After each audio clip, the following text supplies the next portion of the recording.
Revenue کے قوانین کے حوالے سے ہماری یہ چوتھی ویڈیو ہے۔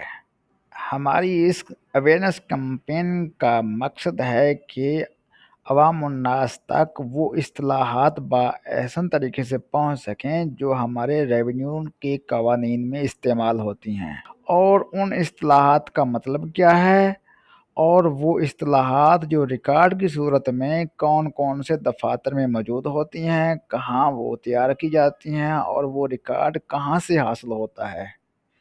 اسی حوالے سے آج ہم جس موضوع پر بحث کریں گے یا اویئرنیس دیں گے وہ ہے خسرہ۔ تاہم میری آپ سے التماس ہے کہ یہ ویڈیو دوستوں کے ساتھ ضرور شیئر کیا کریں تاکہ وہ بھی اس سے متعلق جان کر مختلف قسم کے فراڈوں سے بچ سکیں۔ خسرہ کیا ہوتا ہے؟ خسرہ ایک زمین کے مخصوص ٹکڑے کو دیا گیا یونیک نمبر ہوتا ہے جس کے ذریعے اس ٹکڑے کی پیمائش، محل وقوع، حد بندی اور ملکیت کو سرکاری ریونیو ریکارڈ میں درج کیا جاتا ہے۔ یعنی ہر خسرہ نمبر ایک مخصوص زمین کے پلاٹ یا قطع کی نمائندگی کرتا ہے۔ خسرہ کی ساخت۔ خسرہ کی ساخت کے حوالے سے ہم نمبر 1 پہ رکھیں گے مخصوص نمبر۔ یعنی ہر خسرہ کا ایک الگ نمبر ہوتا ہے، مثلا خسرہ نمبر 152، 153 وغیرہ نمبر، تو یہ نمبر اس زمین کے ریکارڈ میں شناخت کے لیے دیا جاتا ہے تاکہ زمین کے اس حصے کی اپنی نمبرنگ کے حساب سے شناخت ہو سکے۔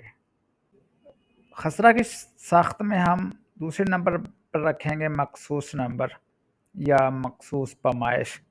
خسرہ نمبر کے ساتھ زمین کا رقبہ جیسے 2 کنال 5 مرلہ درج ہوتا ہے، اور نمبر 2 پہ یہ پیمائش قدیم یونٹوں میں ہو سکتی ہے، جیسے ایک کنال میں 20 مرلہ ہوتے ہیں اور ایک مرلہ میں 272.25 مربع فٹ تقریباً ہوتے ہیں۔ نمبر 3 پہ آ جائے گا محل وقوع یا حد بندی۔ نمبر 1، ہر خسرہ نمبر کے گرد و نواح کے خسرہ نمبرز بھی درج ہوتے ہیں۔ نمبر 2، اس سے یہ پتہ چلتا ہے کہ اس زمین کی حدود میں کون کون سی زمینیں آتی ہیں۔ نمبر 4 پر مالک کا نام ہوتا ہے۔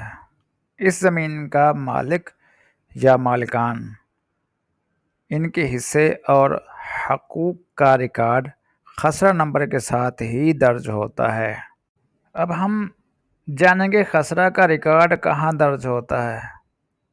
ہر خسرہ نمبر کی مکمل تفصیل، مالک، رقبہ، فصل، حقوق، یہ جمع بندی کے اوپر درج ہوتے ہیں۔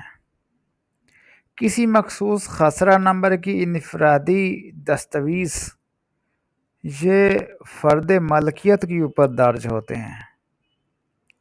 نقشے میں ہر خسرہ نمبر کا خاکہ یہ عکس شجرہ میں درج ہوتے ہیں، تو ان کے اندراج کے حوالے سے جب ریکارڈ درکار ہو تو ان چیزوں کو حاصل کیا جاتا ہے تاکہ ہمیں مطلوبہ ریکارڈ حاصل ہو سکے۔ خسرہ نمبر کی اہمیت۔ زمین کی شناخت خسرہ نمبر سے کی جاتی ہے۔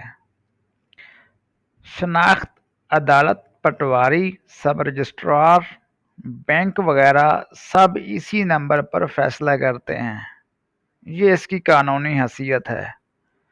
زمین کی رجسٹری، میوٹیشن جس کو میں انتقال، اور فرد اسی نمبر کے تحت ہوتی ہے جو خرید و فروخت کی جاتی ہے۔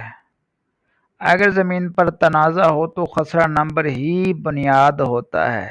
یہ تنازع کے وقت ضرورت پیش آتا ہے، تاہم اگر ان تمام چیزوں کو دیکھیں، تمام پوائنٹس کو دیکھیں تو خسرہ کی بہت زیادہ اہمیت ہوتی ہے۔ اس ریکارڈ کے حوالے سے ہمیں اپنا خسرہ ضرور حاصل کرنا چاہیے۔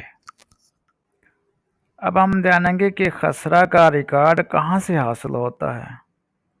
محکمہ مال کے دفتر میں نمبر 1 پہ سب سے پہلے یہ ریکارڈ پٹواری تیار کرتا ہے۔ یہ ریکارڈ تحصیلدار، اسسٹنٹ کمشنر کے دفتر میں بھی محفوظ ہوتا ہے۔ نمبر 2 پہ ہے رجسٹر خسرہ میں۔ اس رجسٹر میں ہر فصل کے سیزن کے مطابق زمین کے استعمال کا اندراج ہوتا ہے۔ یہ ریکارڈ بھی پٹواری کی نگرانی میں تیار ہوتا ہے یا پٹواری خود تیار کرتا ہے۔ نمبر 3 پہ ہے computerized land record centre LRC۔ موجودہ دور میں اکثر اضلاع میں خسرہ کا ریکارڈ کمپیوٹرائز ہو چکا ہے۔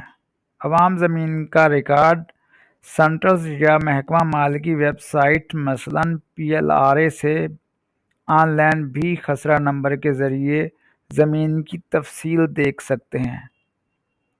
خلاصہ: خسرہ کا اندراج کا عمل بہت اہم ہے، جس سے مالک مزارع یا پھر کسی بھی فرد کا قبضہ ثابت ہو جاتا ہے، جس کی بنیاد پر سرکار قابض سے محصول حاصل کر سکتی ہے۔ دوسری بات یہ ہے کہ اگر کسی بھی جگہ تنازع کھڑا ہو جائے تو خسرہ کو ایک اہمیت حاصل ہوتی ہے، جس کی بنیاد پر مالک کی اونرشپ اور اس کا خسرہ گرداوری کو دیکھ کر فیصلہ کیا جاتا ہے اور اللیگل آکوپینٹس کو ڈسپوزیس کیا جاتا ہے۔ مزید ویڈیوز کو دیکھنے کے لیے سبسکرائب کریں، لائک کریں اور میرے ساتھ جڑے رہیں تاکہ آپ ریونیو قوانین میں اصطلاحات سے آگاہی حاصل کرتے رہیں۔ والسلام۔ اللہ آپ کا اور میرا حامی و ناصر ہو۔